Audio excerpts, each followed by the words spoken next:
The movie starts off with some text telling us that members of the Raven Aztec Reservation are closing down a toxic mine to open a resort casino. And the mine workers are pissed. For some reason, Tito Ortiz is serving people rotten ham sandwiches, Louis P. Newton is shooting at the miners, and Chosen is taking a bukkake in the junkyard. Hey, yep. These guys use the protests as a distraction so Reid can free her convict-ass boyfriend from a chain gang. And now that they've reunited, they're all out for revenge. Your local satanic cult is back in black. 4 horsemen right again. We cut to some random guy strung out in a stinking-ass trailer surrounded by chicken feathers and a fridge full of scorpions. Nasty bitch. His name is Jimmy Cuervo. He's an ex-con who did time for killing a local native kid. And the hood does not fuck with him. Killer. Murderer. But his sexy Native American girlfriend loves this crazy white boy.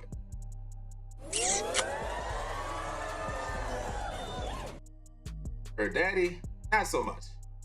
Lily. Nasty bitch.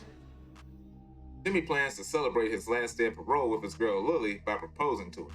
So he puts on his Sunday best and picks her up from work.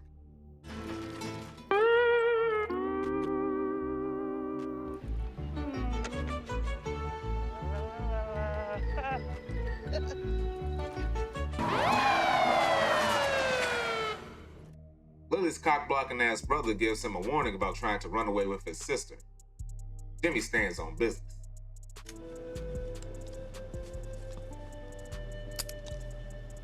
You're lucky. Bullet's still in your hand, asshole. Where is it? He walks into the building, but something seems a little off. Roses? Lily's would have been better. But hey, it's your funeral. Come here! Somebody call the police! Most of the people in this room grew up together, and Luke is jealous that Lily chose Jimmy over him when they were young. Luke! Blue-eyed Indian and a cold-hearted killer. Just what the witch doctor ordered. Luke is a racist who hates Native Americans, while the other horsemen want payback for the natives planning to shut down the mine and taking their jobs. They took our job! Yeah! Nowadays, the horsemen are just a bunch of satanic douchebags, and they perform a sacrifice on Lily and Jimmy. Reid gains Lily's blue eyes, which allows her to see into the future, and Luke takes Jimmy's heart, just to get some shitty tattoos. Their ultimate goal is to resurrect the Antichrist, and I guess to rule the world. This is starting to sound like a bad comic book plot. It gets worse.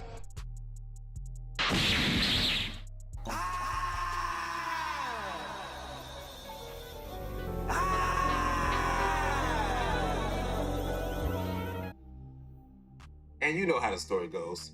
Somehow Jimmy is magically resurrected by the Crow Spirit in order to get vengeance for the murder of him and his girlfriend. What the fuck is this piece of shit? Damn, Pee Wee Herman has fallen on some hard times. Brandon Lee's version of the Crow was iconic for its striking gothic design and undeniable 90s cool factor. Perfect! But in this movie, the Crow's aesthetic is just an old Halloween costume his girlfriend pulled out of a dumpster. He looks like a Times Square Edward Scissorhands. Jimmy looks like a famished vampire. He looks like Sweeney Todd going to his first day of barber school. Tonight will be the night that I will fall for you over again.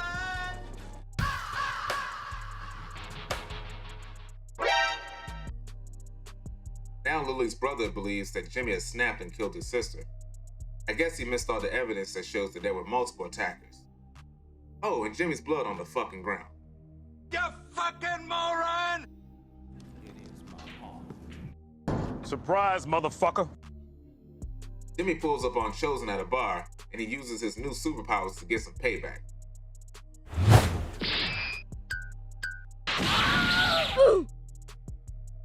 Chosen is so high on peyote, he gets his ass whooped by this cracked out hobbit.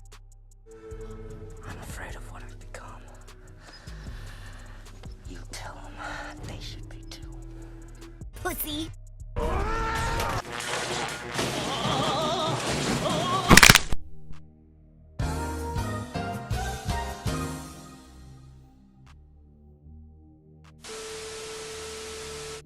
While looking for the horseman, Jimmy heads to a church where he consoles a lady whose husband was shot by Luke. This was his twisted way of revenge for her husband killing his dad.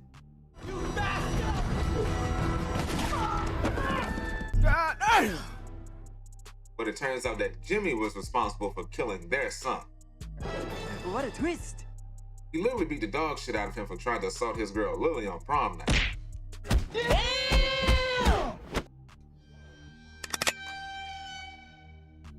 Jimmy uses his healing hands to save her husband. Despite that, Mom still stands on business. I don't pretend to understand what just happened. But don't ask me to forgive you. Get the fuck out of here with that shit. Okay. Before husband goes to the local Raven Fest and start acting a damn fool in front of these good Mexicans. Hey, yo, what the fuck? Santa Maria! Brutality. Luke offers Jimmy a chance to join his cult since they're old friends and both are seeking revenge, completely glossing over the fact that he killed his fucking girlfriend. I mean, you're here to make wrong things right. That's what I'm doing too. Oh, yeah, I have an idea. Maybe you two should form a club. Yeah. You know you done fucked up, right? Jimmy pulls a bitch move and lunges at Tara Reid. Are you little?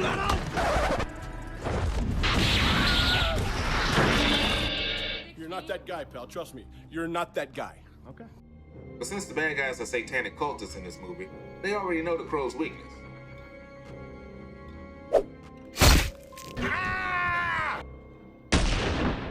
Get it! The Crow is supposed to be a protector, but his punk ass ain't safe for shit. Boy, ain't no fucking way, boy. Failure.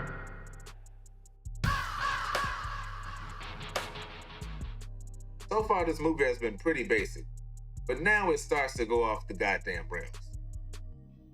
In order to complete their demonic ritual, the horsemen go back to Tara Reid's old job for her and Luke to get married.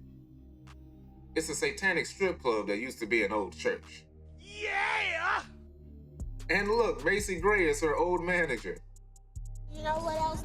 You disrespect my man one more time, I will split your fucking wig wide open. Then Dennis Hopper shows up looking like White Candyman with that damn Sweet Daddy Williams chinchilla on. Ha! Got him! He's the owner of this unholy whorehouse and Tara Reid's ex-pimp. Good to see you, Nino. It's El Nino. Get it right, Cracker Jack. Put some respect on my name. They need to sacrifice a virgin as a part of the ritual, and you won't believe who they got.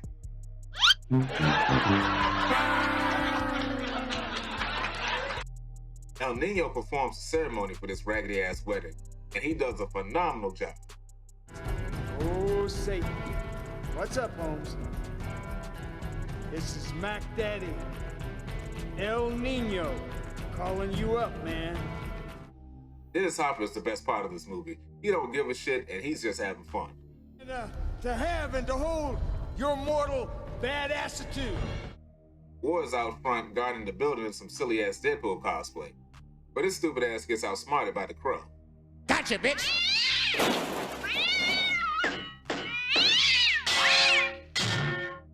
Nobody move. You're doing this dead or alive. Keep going, Daddy. And thanks for coming, Macy Gray. Your check is in the mail. Reverend Trejo and the congregation show up ready to kill a motherfucker, and they just start shooting everybody. I now pronounce you devil and his shorty, Mr. Bride, motherfucker.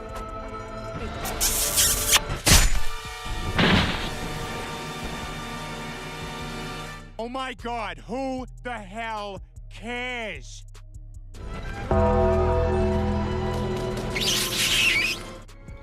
Call me, Lucifer.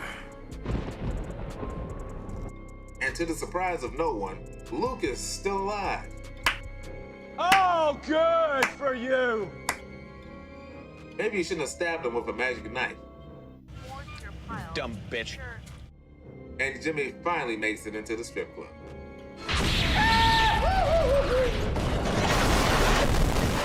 Down on me. This dude fucking sucks. You have no skills and you're a loser!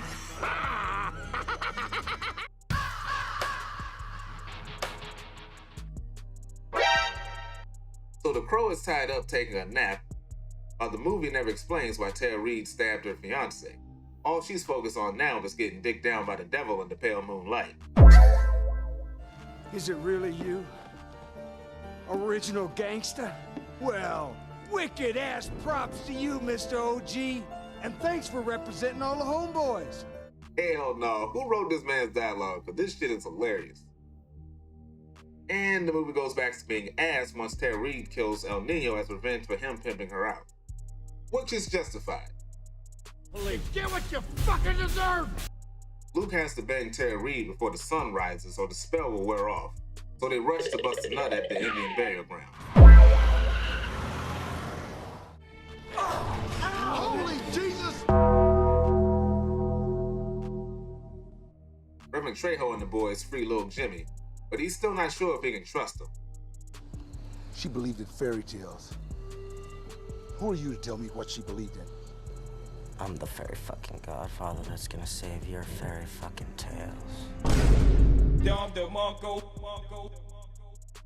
His son convinces him to help Jimmy, so Reverend Trejo hits an old school crow dance to revive the injured bird.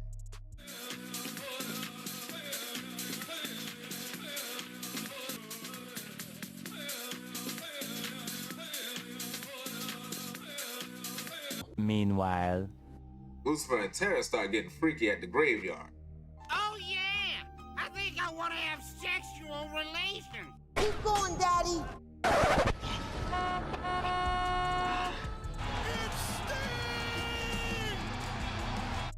Jimmy keeps talking shit, but the devil ain't trying to hear.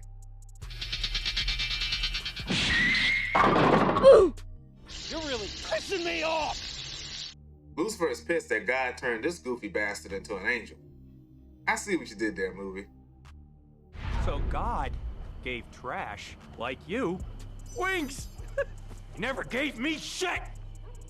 Fucker.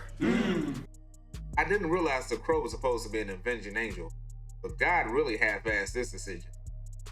God, are you there? Fight back, nigga! Fight back! Come on, don't touch yourself. You're God.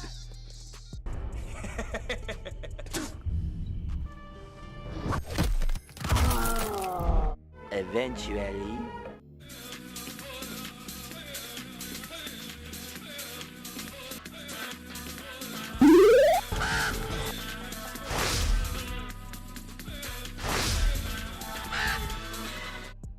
The crow lives.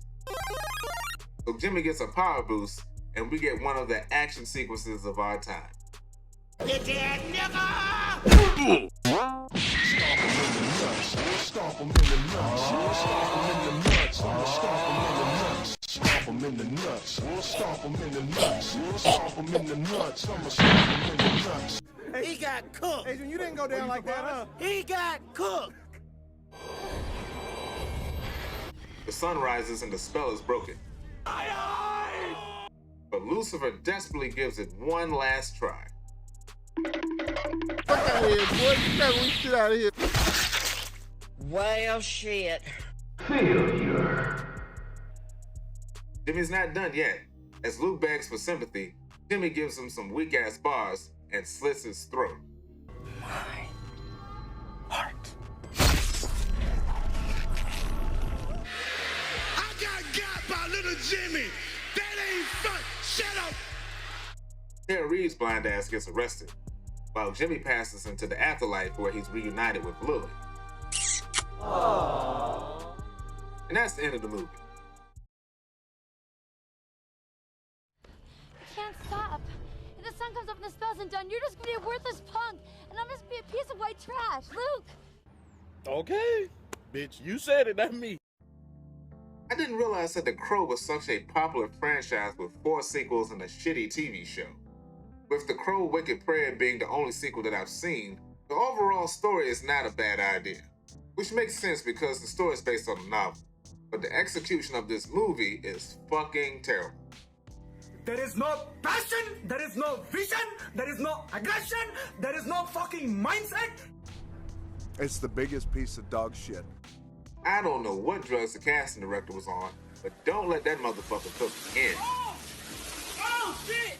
Edward Furlong, David Boreanaz, Reid, Danny Trejo, Tito Ortiz, Macy Gray, Marcus Chong, Yuji Okumoto, aka Chosen from Cobra Kai, Damon John, Dennis Hopper.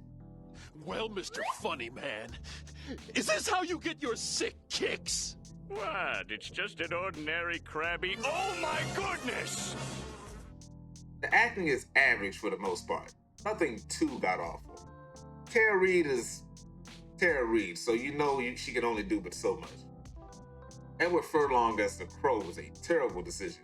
Jimmy being a fuck up with a dark past, searching for redemption and in need of a second chance, is a role that Eddie could relate to. But he's not cool, not intimidating, nor can he pull off the emo goth kid vibes like Brandon Lee did. He was already dead. He died a year ago, the moment he touched her. They're all dead. They just don't know it yet.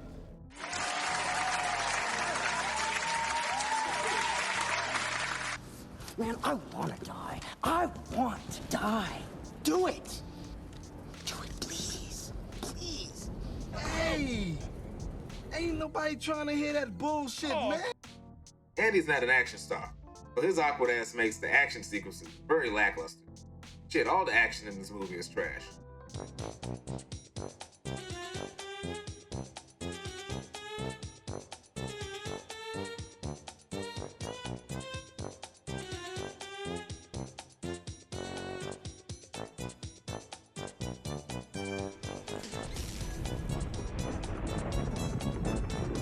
Whack. David Boreanaz is hamming it up, but he starts losing his shit once he transforms into Lucifer. He's having fun, but is really not elevating the movie. It comes off like a lame attempt at doing a batshit crazy Nick Cage impression. Don't fret, Fräulein. The apocalypse is gonna be one hell of a honeymoon. Paris? Rio? Carnival. Beijing! Everyone, boo this nigga!